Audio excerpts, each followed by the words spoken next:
זהו האייפון אשר נמצא כרגע במצב התנה. נעשה שימוש בכבל תקין ומטען מקורי של אייפון. ניתן לראות כי המסך מגע מתנהג בצורה תקינה והכל בסדר. מה שאנחנו נעשה עכשיו, אנחנו נחליף את המטען למטען זול ולא מקורי.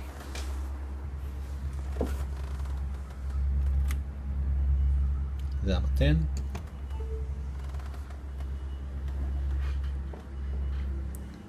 ניתן לראות כי הטלפון במצב התנה עדיין, אבל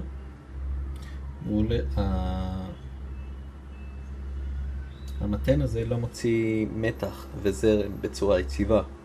זה משפיע על המסך אשר רגיש לנושא, ואנחנו נראה כל מיני תנודות במסך בלי שום תנועה מצידי.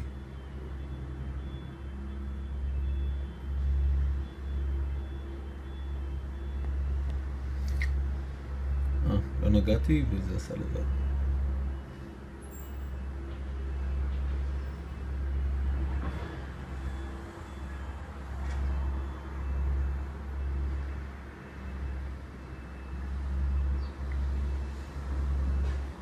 הדבר מראה כמה חשוב להשקיע במטען מאיכות טובה. לאו דווקא מקורי, אלא כזה שהוא באמת באיכות טובה מבחינת היציבות שלו בהעברת מתח וזרם. אם אני אנסה להשתמש בטלפון,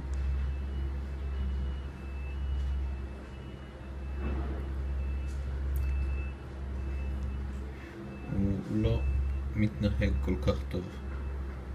אני לא נוגע.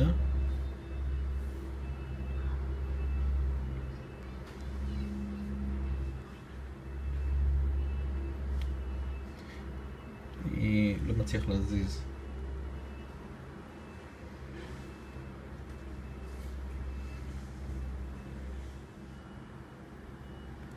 אבל הוא מגיב לבד.